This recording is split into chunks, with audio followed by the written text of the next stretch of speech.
5 തലമുറകളായി നിങ്ങൾക്കൊപ്പം PRS hospital. ഈയിടെ വലിയ വിവാദമായൊരു പ്രശ്നമാണ് കൂടൽമാണിക്യത്തിലെ കഴകം പൂ കെട്ടുന്ന കഴകത്തെ സംബന്ധിച്ച്. ആ ഒരു ബാലു എന്ന് പറയുന്ന ഈഴവ സമുദായത്തിൽപ്പെട്ട ഒരാളിന് അവിടെ ആ ജോലി ദേവസ്വം ബോർഡ് വഴി ജോലി കിട്ടി. അദ്ദേഹം ഇപ്പൊ ഇന്ന് രാജിവെച്ചിരിക്കുന്ന വാർത്ത വന്നിരിക്കുക. അപ്പോൾ വരികൾക്കിടയിൽ ഒരു കാര്യം ഞാൻ വായിച്ചു. അദ്ദേഹത്തിന് ജോലി കൊടുത്തതോ രാജിവെച്ചതോ അല്ലെങ്കിൽ അവിടെ നടന്ന വിവാദങ്ങളൊക്കെ വേറെ രൂപത്തിൽ ഒരുപാട് വീഡിയോ ഒക്കെ നമ്മൾ ചെയ്തതാണ്, അതവിടെ നിൽക്കട്ടെ.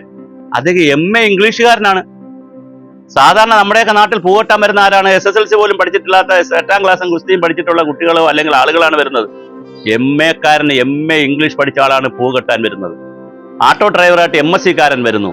ബെറോട്ട അടിക്കാൻ പ്രൊഫസർമാർ വരുന്നു. അപ്പൊ ചോദിക്കും ഏത് ജോലി നല്ലതല്ലേ? അങ്ങനെ ചോദിച്ചാൽ ഏത് ജോലി നല്ലതാണ്. പക്ഷെ ഏത് ജോലി നല്ലതല്ലേ എന്നുള്ള അർത്ഥത്തിലല്ല പറയേണ്ടത്. നമ്മുടെ നാട്ടിൽ പ്രൊഫഷണലായി സർക്കാരുകൾ സ്ഥാപനങ്ങൾ തുറന്നു വച്ചിരിക്കുന്നത്, യൂണിവേഴ്സിറ്റികൾ നടത്തുന്നത്, അങ്ങനെയുള്ള ഒരുപാട് ആളുകളെ പ്രൊഡ്യൂസ് ചെയ്യുന്നത്, കഴിവുള്ള PhD-കാരെയും MSc-കാരെയും MA-കാരെയും MPhil-കാരെയും B.Ed-കാരെയും M.Ed-കാരെയും ഒക്കെ പ്രൊഡ്യൂസ് ചെയ്യുന്നത് അവർക്ക് തന്നെ അവരുടെ കഴിവിനനുസരിച്ച് വിദ്യാഭ്യാസ യോഗ്യതയ്ക്കനുസരിച്ചുള്ള ജോലി കൊടുത്ത് അവരുടെ സേവനം ഈ നാട്ടിൽ പ്രയോജനപ്പെടുത്താൻ വേണ്ടിയിട്ടാണ്. അതിനു വേണ്ടിയിട്ടാണ് സർക്കാർ സർവകലാശാലകൾ നടത്തുന്നത്, അതിനുവേണ്ടി ഫണ്ട് അനുവദിക്കുന്നത്. അപ്പൊ അവിടെ പഠിച്ചിറങ്ങിയ ആളുകൾ ബെറോട്ട അടിക്കാൻ പോകുന്നത് തെറ്റായ ജോലിയൊന്നുമല്ല. ബെറോട്ട അടിക്കുന്നവരോട് എനിക്ക് എതിർപ്പില്ല. പക്ഷേ അതിന് ഇത്രയും വലിയ ക്വാളിഫിക്കേഷന്റെ ആവശ്യമില്ല. ഇവിടെ വീട്ടിൽ പത്രം ഇടാൻ എഞ്ചിനീയർമാർ വരുന്നു, അതിന്റെ ആവശ്യമില്ല. സാധാരണ കോഴ്സുകൾ പഠിച്ചാൽ മതി. അപ്പോൾ ഒന്നുകിൽ നമ്മുടെ വിദ്യാഭ്യാസ രംഗം മാറ്റിയെടുക്കണം. 30 ലക്ഷം ആളുകൾ കൂടെ തൊഴിലില്ല. വളരെ വലിയ കോഴ്സുകൾ പഠിച്ചിട്ട് വലിയ ഡിഗ്രികൾ പാസ്സായി ഡോക്ടർമാരും എഞ്ചിനീയർമാരായിട്ട് പാസ്സായിട്ട് തട്ടുകടയിൽ പോയി നിൽക്കുന്നുണ്ട്. ഈ ഇടയ്ക്ക് ഞാനൊരു ആയുർവേദ ഡോക്ടറെ പരിചയപ്പെട്ടു. ഒരു വിധത്തിലും പറയത്തില്ല ഡോക്ടറാണെന്ന്. അവസാനം പറഞ്ഞു വന്നപ്പോഴാണ് ഡോക്ടറാണെന്ന് മനസ്സിലാവുന്നത്. അവർ ചെയ്യുന്ന ജോലി വളരെ സാധാരണ ജോലിയാണ്. അത് ഡോക്ടർ ആയതുകൊണ്ട് ഞാൻ ഈ വീഡിയോയിൽ കൂടെ പറയുന്നില്ല. വളരെ സാധാരണ ജോലിയാണ് ചെയ്യുന്നത്. ചെറിയ ശമ്പളത്തിനാണ് ജോലി ചെയ്യുന്നത്. നമ്മുടെ മാനേജ്മെന്റ് കോളേജുകളൊക്കെ എടുത്ത് നോക്കൂ. 10,000 രൂപയ്ക്കും 15,000 രൂപയ്ക്കുമാണ് PhD-യും ഉയർന്ന ഡിഗ്രികളുള്ള UGC ഡിഗ്രികളൊക്കെ ഉള്ളത് അല്ലെങ്കിൽ നെറ്റും ഒക്കെ പാസ്സായവർ ജോലി ചെയ്യുന്നത്. വളരെ പരിതാപകരമാണ് കേരളത്തിന്റെ ആ അവസ്ഥ. ഇവിടുത്തെ മനുഷ്യവിഭവ ചൂഷണം എന്ന് പറയുന്നത് ലോകത്തിലെ ഏറ്റവും വലിയ മനുഷ്യവിഭവ ചൂഷണം നടക്കുന്ന നാടാണ്. ഇവിടെ 232 രൂപയ്ക്ക് ആശാ വർക്കേഴ്സ് ജോലി ചെയ്യണം. 12,000 രൂപയ്ക്ക് 400 രൂപ കണക്കാക്കി അംഗൻവാടികൾ ഇവിടെ ജോലി ചെയ്യണം. അതുപോലെ തന്നെ ടെക്സ്റ്റൈൽസ് എടുത്ത് നോക്കൂ നിങ്ങൾ. പക്ഷെ നമുക്കൊരു സ്വാഭിമാനമുണ്ട്, ഒരു അഭിമാന ബോധമുണ്ട്. അതുകൊണ്ട്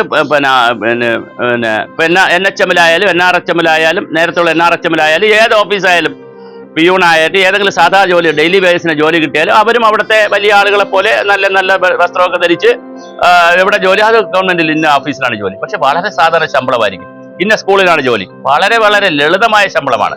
ഞാൻ ഒരിക്കൽ ഒരു ടീച്ചർ ഒരു സ്കൂളിൽ പ്രഭാഷണത്തിന് പോയപ്പോൾ ഒരു ടീച്ചറെ പരിചയപ്പെട്ടു. ടീച്ചർ വരുന്നത് വളരെ മുന്തിയ കാറിലാണ്. അപ്പൊ ഞാൻ ചോദിച്ചു ടീച്ചറെ നിങ്ങൾക്കൂടെ എത്ര ശമ്പളം കൊണ്ട് ഇത്രയും വലിയ കാറിലൊക്കെ വരാൻ? അപ്പൊ പറഞ്ഞു എന്റെ കാറിന്റെ പെട്രോൾ അടിക്കാൻ എനിക്ക് പൈസ തികയില്ല. അപ്പൊ ഞാൻ ചോദിച്ചു എന്തിനാണ് എന്നിട്ട് ഇവിടെ വരുന്നത്? മറ്റെന്തെങ്കിലും തൊഴിൽ ചെയ്യാത്തെന്താ? വല്ല ബിസിനസ് എന്തെങ്കിലും നോക്കാത്തെന്താ സ്വന്തമായി?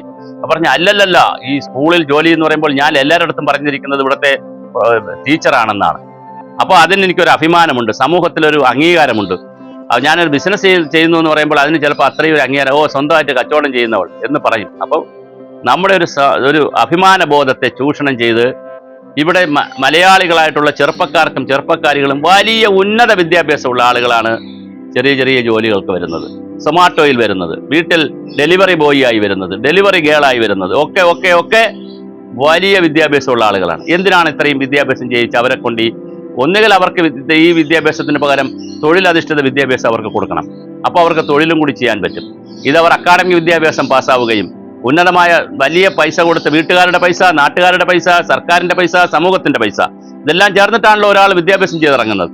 ഇതെല്ലാം കൊടുത്തിട്ട് തൻ്റെ മകൾ വളരെ സാധാരണമായ ഒരു ജോലി ചെയ്യുന്നു എന്ന് പറയുമ്പോൾ അത് അത്ര സുഖകരമായി തോന്നുന്നില്ല. ഈ സാമൂഹ്യ വിഷയങ്ങളൊക്കെ ആരാണ് ഇവിടെ ചർച്ച ചെയ്യുന്നത്? ആർക്കാണ് ഇതിനൊക്കെ സമയമുള്ളത്? ആർക്കാണ് ഇതിനൊക്കെ താല്പര്യമുള്ളത്? ഇവിടെ പ്രൊഫഷണലായിട്ടുള്ള ആളുകൾ ഇറങ്ങിയാൽ അവർക്ക് പ്രൊഫഷണലായിട്ട് ജോലി കൊടുക്കാൻ സംവിധാനമില്ലല്ലോ. PhD എടുത്ത ആളുകൾ സെക്രട്ടേറിയറ്റ് അസിസ്റ്റന്റായിട്ട് ജോലി ചെയ്യുന്നു. എന്ത് അസ്വസ്ഥതയായിരിക്കും അദ്ദേഹത്തിന് ജോലി ചെയ്യുമ്പോൾ. പക്ഷെ എന്ത് ചെയ്യാം, നമ്മുടെ നാട് ഇങ്ങനെ ഗതികെട്ടൊരു നാടായിപ്പോയി. ഒരുപാട് പേർക്ക് വിദ്യാഭ്യാസം കിട്ടുന്നു, യാതൊരു തത്വദീക്ഷയില്ലാത്ത വിദ്യാഭ്യാസ രീതി. അങ്ങനത്തെ വിദ്യാഭ്യാസത്തിലൂടെ ഇറങ്ങുന്നവർക്ക് അതിനനുസരിച്ചുള്ള തൊഴിലും കിട്ടുന്നില്ല.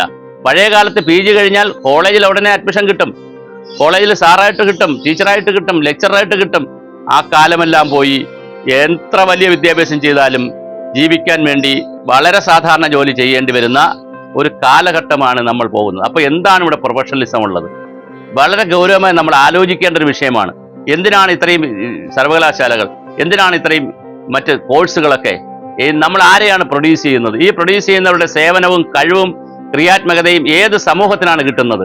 ആർക്കാണ് കിട്ടുന്നത്? ബൗദ്ധികമായി ജോലി ചെയ്യേണ്ട വിദ്യാഭ്യാസം പഠിച്ചിറങ്ങിയ ശേഷം കായികമായി ജോലി ചെയ്യുമ്പോൾ എന്തിനാണ് ആ വിദ്യാഭ്യാസം കൊണ്ട് ആർക്കാണ് പ്രയോജനം? ഇത് വളരെ ഗൗരവമായി കേരള സമൂഹം ചർച്ച ചെയ്യപ്പെടേണ്ടതാണ്. അതുകൊണ്ട് തന്നെ അതിനനുസരിച്ച് ചർച്ച ചെയ്യുമ്പോൾ പഠിച്ചിറങ്ങുന്ന എല്ലാവർക്കും അതിനനുസരിച്ച് തൊഴിൽ കൊടുക്കാൻ കഴിയില്ല. അപ്പോൾ പിന്നെന്താ ചെയ്യാൻ പറ്റുക? നമ്മുടെ കോഴ്സുകളെ, നമ്മുടെ യൂണിവേഴ്സിറ്റികളെ, നമ്മുടെ കരിക്കുലത്തെ, നമ്മുടെ സിലബസിനെ റിവൈസ് ചെയ്യുകയും റീഡിസൈൻ ചെയ്യുകയും തൊഴിലധിഷ്ഠിതമായ കോഴ്സുകളിലേക്ക് അവരെ തയ്യാറാക്കുകയും വേണം. ലോകത്തെല്ലാ രാജ്യത്തും ചെയ്യുന്ന അതാണ്. അല്ലാതെ നമ്മളിവിടെ അക്കാഡമിക് ആയിട്ടുള്ള കോഴ്സുകളും വെച്ചുകൊണ്ടിരുന്നിട്ട് അത് പഠിച്ചിറങ്ങിയ കുട്ടികൾ യാതൊരു ധാരണയുമില്ലാത്ത തൊഴിൽ ചെയ്യുമ്പോൾ തൊഴിലിനും ഗുണമില്ല, അവർക്ക് ഒരു ആത്മാഭിമാന ബോധവുമുണ്ട്. അവർ ആരോടും പരാതിയൊന്നും പറയത്തില്ല, കാര്യം ജീവിക്കണമല്ലോ. അതുകൊണ്ട് ആരോടും പരാതിയൊന്നും പറയത്തില്ല. അവർ അങ്ങനെ തന്നെ പോകും. ഞാനും വിദ്യാഭ്യാസ സമ്പന്നനാണ് എന്ന് ചിലപ്പോഴൊക്കെ അവർ പറയാറുണ്ട്. പറയുമ്പോൾ അവരുടെ ഒരു കുറ്റബോധം കൂടി, ഈ ഭൂമിയിൽ വന്ന് ജനിച്ചു പോയി അല്ലെങ്കിൽ ഇവിടെ വന്ന് ഇങ്ങനെയൊക്കെ ചെയ്യേണ്ടി വരുന്നു എന്നുള്ളൊരു കുറ്റബോധം കൂടി ഉണ്ടാകും. അപ്പോൾ തീർച്ചയായിട്ടും നമുക്ക് ഒരു സമൂഹം എന്നുള്ള നിലയിൽ മാറി ചിന്തിക്കേണ്ട സമയമായി. ഗൗരവമായി നമുക്ക് ഈ നാടിൻ്റെ പ്രൊഫഷണൽ ആയിട്ടുള്ള ആളുകൾക്ക് ആ രീതിയിലുള്ള തൊഴിൽ കൊടുക്കാൻ പറ്റിയില്ലെങ്കിൽ അത്തരത്തിലുള്ള കോഴ്സുകളൊക്കെ റീഡിസൈൻ ചെയ്ത് പുതിയ കോഴ്സുകൾ ആരംഭിച്ച് എല്ലാവരെയും മാന്യമായി ജീവിപ്പിക്കുന്ന അല്ലെങ്കിൽ മാന്യമായി ജീവിക്കാൻ കഴിയുന്ന ഒരു സാമൂഹ്യ സാഹചര്യം എങ്ങനെയാണ് ഇവിടെ ഉണ്ടാക്കാൻ പറ്റുക? ഇത്തരം കാര്യങ്ങളല്ലേ ഒരു സമൂഹം എന്നുള്ള നിലയിൽ നാം ചർച്ച ചെയ്യേണ്ടത്.